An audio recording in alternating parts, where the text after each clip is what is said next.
The attack on Khan Sheikhoun produced terrible images of children poisoned by nerve gas and rescue workers struggling to help, hosing victims down to try to wash it away. President Trump said he was so shocked by what he saw that he went from being prepared to deal with the Assad regime to calling the Syrian president a butcher. Bashar-al-Assad denies every accusation against him. There was no order to make any attack. We don't have any chemical weapons. We gave up our arsenals a few years ago.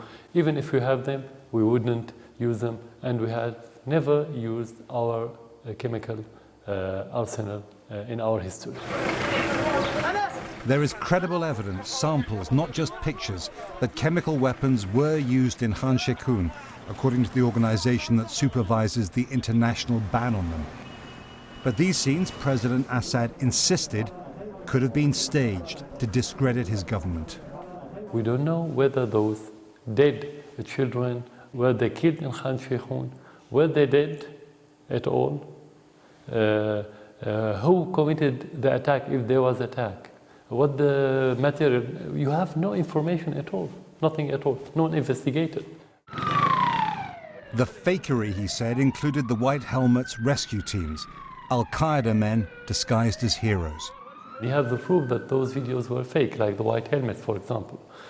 They are Al-Qaeda, they are Nusra Front, who shaved their beard, wore white hats, and appeared as humanitarian heroes, which is not the case. The same people were killing Syrian soldiers, and you have the proof on the internet anyway.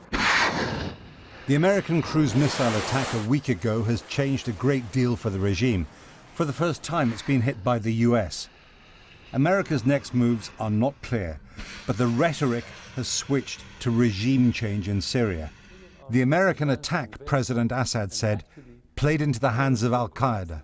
Our impression that the West, mainly the United States, is hand in glove with the terrorists. They fabricated the whole story in order to have a pretext for the attack. Britain's Prime Minister was inspecting newly commissioned officers at Sandhurst and keeping up the pressure.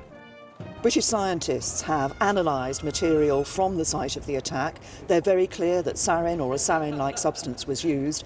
And as our ambassador to the United Nations made clear yesterday, like the United States, we believe it is highly likely that attack was carried out by the Assad regime.